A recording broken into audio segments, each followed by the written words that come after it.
Chloé Régent, Quentin Bayou, Marc Bodnar, Alexandra Cicluna.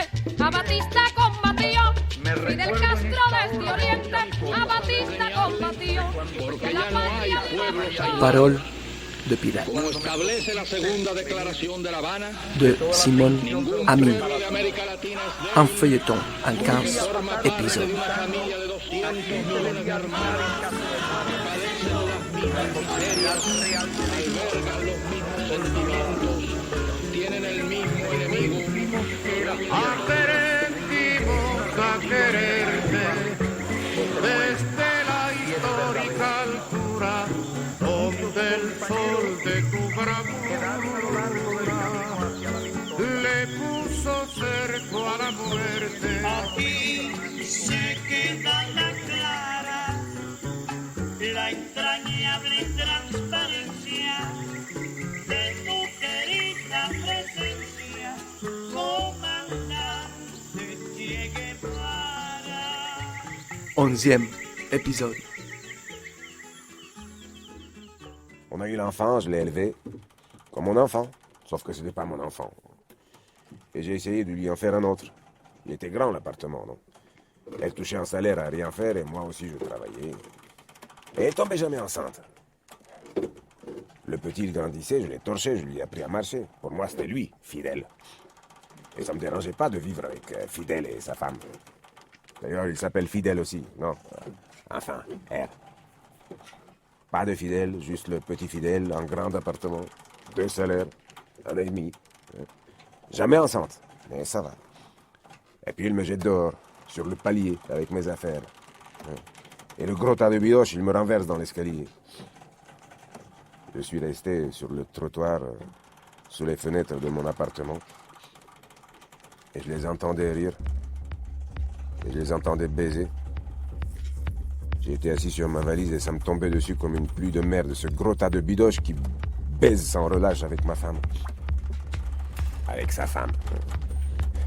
De retour dans la père patrie, elle ne leur resta pas longtemps, elle s'emplit du rire craché par Barberousse en un éjaculat prématuré lorsqu'il découvrit les billets verts encore maculés de la bave du gastéropode qui crut pourtant un court instant survivre à l'échange. Des idées rondes m'emplirent, les billets étaient de couleur verte et néanmoins révolutionnaire, mon crâne encore mousse rida, frappé par ces ondes de bonheur, des rides osseuses et profondes qui toujours tirèrent mon visage en un simulacre de sourire. La plaie de ma bouche masquait la bête qui redécouvrait la terre ancestrale et goûtait au comportement grégaire.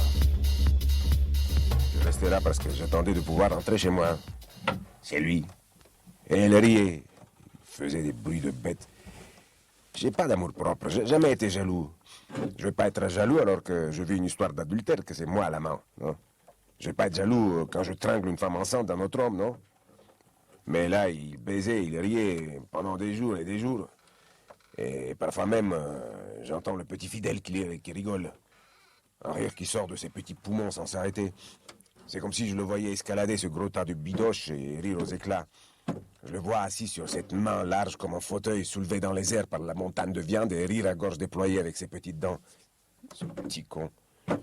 Je le torche, je lui apprends à marcher, à parler, il rigole avec un tas de beefsteak. Ça a duré des jours. Ils sortaient jamais de ce lupanar. Moi, je dormais dans la rue, sous leurs fenêtres. J'avais pas d'appartement.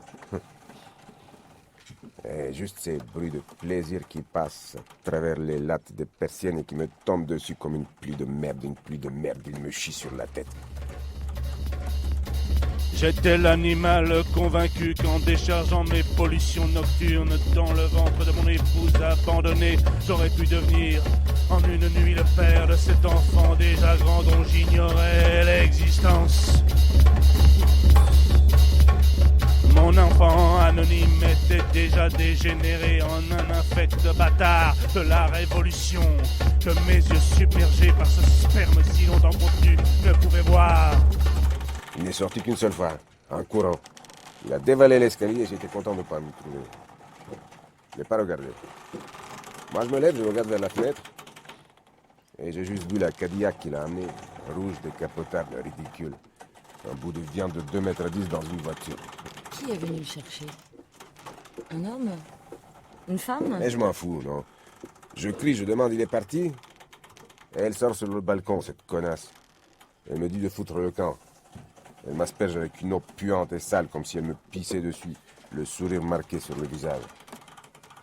Mais quand je l'ai vue, le soir, plein de rhum, qui chantait et qui se balançait doucement sur le balcon, je su qu'il était parti. Elle chantait parce qu'elle était déchirée. Et je suis remonté. Il est plus revenu? Non. Comment non? Il n'est pas revenu, mais elle était enceinte. Moi, je torche les enfants. Et ils sont pas à moi. Pourtant, je baisse comme tout le monde, non? Jamais enceinte. J'ai même pensé, quand elle a couché, qu'il fallait rire en éjaculant. Non, pour que ça marche. Mais moi, je ris. Elle rit pas. Elle sourit juste. Et voilà, un petit môme de plus, plein de merde au cul. Et on l'appelait Petit Fidèle. Petit air. Le premier, on l'avait appelé Fidèle tout court. Vu que le fidèle tas de viande, il n'était pas là. On risquait pas de confondre, non? Là, on en avait déjà un, alors on l'a appelé Fidelito. L'ère démocratique de cette jeune république eut des effets roboratifs. J'arborais une purgescence offensive pendant les 27 jours que je passais sur l'île. Je laissais cette femme qui était ma compagne, son sexe enflammé, un œuf fécondé caché dans le creux de ses entrailles, une empreinte bestiale dans les plis de nos draps, une mère et deux rejetons orphelins. Ensuite, vous n'avez pas eu de nouvelles jusqu'au procès? Mais même au procès, on n'a pas eu de nouvelles. C'était un procès militaire, entre militaires à huis clos. J'ai vu que le verdict. Il a pris perpète et je trouvais qu'il n'avait pas volé. Surtout qu'il n'était pas là. Hein. Oui, il a été condamné par contumace. Jusqu'à ce que vous veniez me voir, je ne savais pas qu'il avait été arrêté aux États-Unis. Qu'il était passé sur la chaise. Je pensais qu'il se la coulait douce, pendant que ici, nous, on était dans la merde. Il a été exécuté par injection. Ouais, électricité, injection, il est mort, non? Qu'avez-vous pensé du verdict? Ici ou aux États-Unis? Ici. Vous voulez que je vous dise quoi? Que Fidel n'était pas coupable de trahison? Qu'il n'a fait qu'exécuter des ordres et que le vent a tourné? La question ne se pose pas comme ça. Il a choisi de rentrer dans le système, non? Il est membre du parti, d'une section spéciale, non? Il croit qu'il sert la révolution. Eh bien, il la sert jusqu'au bout. Hein? S'il veut chier dans le lait de la mère patrie, il avait qu'à le faire dès le début. Il met son gros tas de viande au service de la révolution, il a choisi. Hein? Et c'est même plutôt tranquille pour lui. Contumace de merde, j'ai pensé. Il est pas en prison et tout le dégueulis qui va suivre, c'est pour nous. C'est comme pour ses mômes. Il éjacule, il ferme ses braguettes et il se barre en se frottant les mains. Parce que pour nous, fini le grand appartement, hein? Fini le salaire pour ma femme, non? Et c'est que le début. Elle est arrêtée, questionnée. La trahison, ça c'est contagieux. Hein? Pendant 2 ans, interrogatoire, détention administrative, pression. On nous retire les enfants. Fidèle à l'école Lénine, en environnement sain pour des enfants de traîtres. Et ils sont petits, 5 ans et 2 ans. Petit Fidèle placé je ne sais où, loin, très loin. Elle pleura sans cesse pendant les 9 mois que dura sa gravidité solitaire, réduisant à un esclavage humide ce premier fils qui déjà oubliait mon visage, occupé qu'il était à presser les draps et les oreillers ruisselants. Vous apportez un éclairage tout à fait passionnant sur cette aventure. Vous côtoyez R, sa femme, pendant les 5 ans durant lesquels il est en opération, sans jamais savoir qui il est, ce qu'il fait. Vous savez sans doute que les 5 années pendant lesquelles Fidel a opéré ont inspiré 3 films. Non, Violent Kidnapping, de Pierre Guérin. j'ai jamais entendu parler. C'est un film français. Eh ben, ça doit être ça, parce que on n'a pas beaucoup de films français ici. La mort du dictateur de Carlos Radel. Ah, celui-là, on l'a eu. C'est argentin, non? Mais je l'ai pas vu. Flying Casino de Richard Balin. Ah, ça, j'adore. J'ignorais que ça parlait de Roman. Vous êtes sûr? C'est vrai que le film, je l'ai pas bien vu en entier. On est allé le voir avec les 2 chiards dans un cinéma en plein air, en drive-in. Le son, il était pourri, non? Alors, j'ai pas bien suivi. Surtout que dans la voiture, d'à côté, il y avait un type. Il a passé tout le film sous les jupes de la fille à lui sucer le grain de café. C'était plus intéressant. Vous êtes sûr que c'est Romain dans le film? Non, il y a un paquet de flics avec le coup de casino, alors. Je ne sais pas. Je ne sais pas. Les deux protagonistes que j'ai rencontrés disent que la majeure partie du butin a été perdue. Je ne sais pas. C'est qu'un gros con d'égoïste, non? S'il avait voulu, il aurait pu éviter la chaise. S'il avait dit qu'il venait d'ici, s'il avait dit qu'il était en mission, les Américains, ils auraient été trop contents d'en faire une victime et de nous rouler dans la boue. Il aurait pu négocier, nous faire exfiltrer par la CIA ou un truc comme ça. Ouais. C'est qu'un gros tas de bidoches. No importaba nada, Fidèle. ibas a encontrarte con él, con él, con él, con él, con él. Son 5 minutos. Depuis plus d'1 an, je fais toutes mes photos avec cet appareil numérique. La photo de Loya est très belle. Sa silhouette se découpe sur l'océan, elle est comme suspendue au-dessus des dents de la falaise, les cheveux relevés par le vent. Je l'avais cette image, cette photo de Loya. Je pouvais la regarder à loisir aujourd'hui à 17h22, juste après le plateau repas, temps calme, pas de turbulence. J'ai fait une fausse manœuvre, j'ai perdu la photo. Du coup, pour tromper l'angoisse, je suis allée regarder mon œil dans la glace des toilettes. Il n'est presque plus bleu, il prend une jolie teinte verte, souvenir d'Allemagne, souvenir de guerre, souvenir de Zeb. Il m'a laissé une trace. Je pleure d'avoir perdu celle de Loya. Con él, que partió a la sierra, que nunca hizo daño, que partió a la sierra, y en 5 minutos quedó destrozado.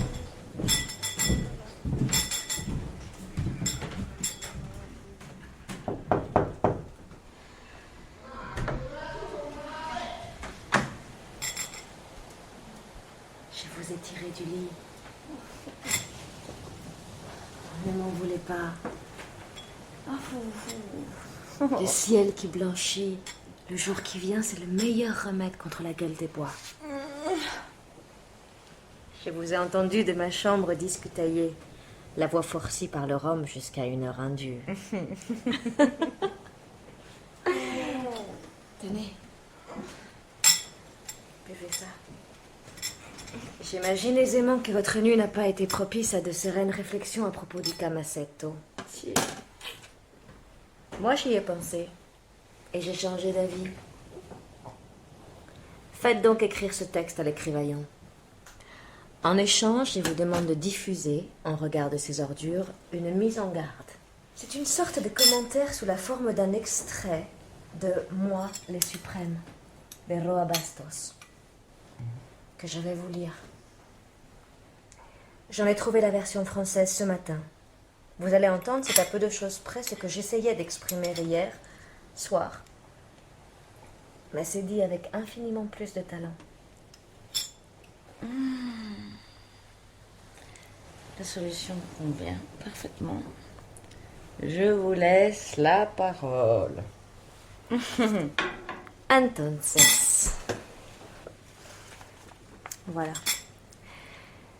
Je n'appelle pas, je ne considère pas comme des compatriotes ces migrateurs qui s'expatrient d'eux-mêmes en renonçant à leur base, en abandonnant leur terre. Ils deviennent les parasites d'autres États. Ils perdent leur langue à l'étranger. Ils prostituent leurs paroles. Devenus les apatrides sans langage propre, ils calomnient, diffament, écrivent des romans feuilletons contre leur pays. Anxieux de vendre leurs souvenirs et l'âme qu'ils ne possèdent déjà plus à un démon de lecteur imaginaire, l'espèce la plus néfaste que je connaisse, ils inventent pour ces délices aphrodisiaques des mensonges, des calomnies, des faits imaginaires. Ils racontent leur propre perversité comme s'il s'agissait de celle des autres. Marché conclu? Enregistré et conclu. Je suis désolée pour hier. Mais je ne peux vraiment pas vous laisser enregistrer les personnes qui se trouvent dans cette maison. Je comprends. C'est moi qui m'excuse. C'était plus fort que moi.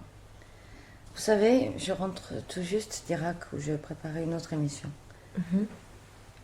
Cela m'a semblé tellement invraisemblable de replonger ici, au bout de nulle part, dans ces récits irakiens.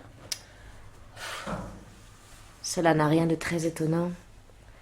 L'intervention américaine aujourd'hui, l'embargo qui brise le pays et toutes ses structures sociales depuis 10 ans, ce n'est pas très éloigné de ce que nous vivons ici en Amérique latine depuis de trop nombreuses décennies.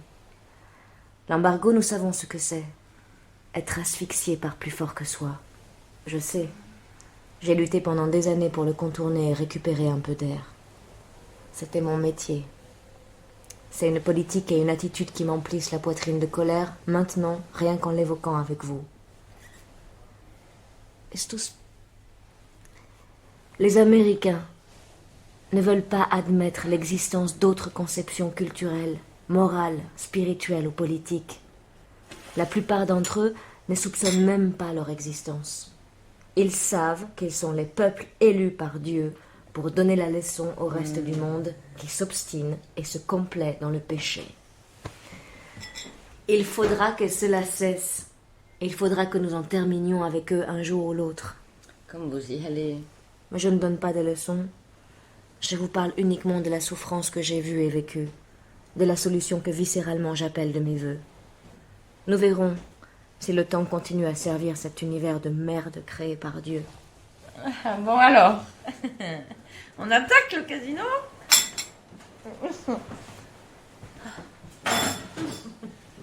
Ça vous va bien la gueule de bois. Ouf, ouf. Elle développe votre sens de l'humour.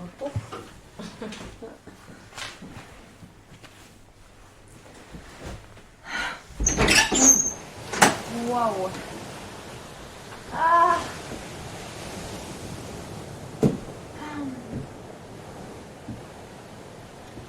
Vous savez, ce qui frappe dans l'opération du casino, c'est que ce soit dans le film ou dans les récits qu'en fait la presse,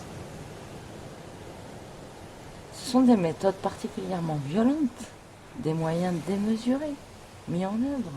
Tirer au bazooka sur des civils, lancer un avion sur un casino, mais ce sont des procédés particulièrement barbares. Nous étions des purs. Notre domaine, c'était la lutte politique, pas le banditisme. C'est pour cette raison que nous manquions de finesse en la matière. Que voulez-vous m'entendre dire? Je ne vais pas vous refaire les couplets sur la nécessité de se donner les moyens d'arriver à ses fins. L'attaque du casino, les diversions, les braquages nécessaires au financement de l'opération, c'est du grand banditisme. Toutes ces actions mises bout à bout constituent sans doute une des entreprises les plus importantes en la matière jamais réalisées, en termes de moyens et de résultats. Ce matin, alors que nous parlions sur le perron, les enfants dressaient leur tête derrière la fenêtre ouverte et nous observaient. Ils étaient encore ensommeillés. Ils observaient Loya.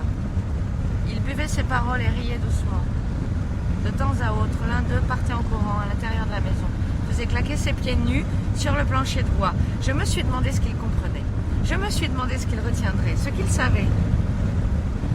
Sans doute plus que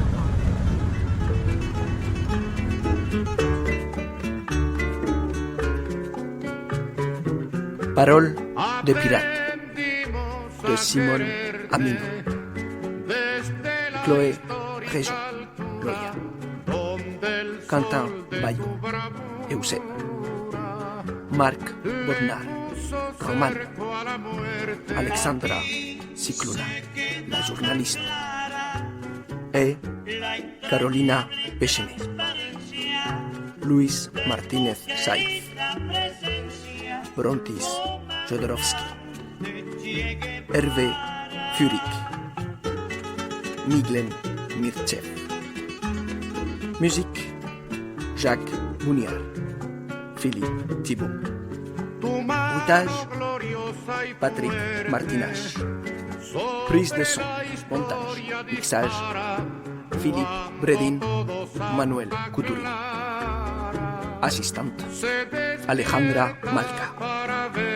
Aquí se queda la clara Realización la entrañable Claude Guerra. transparencia de tu querida presencia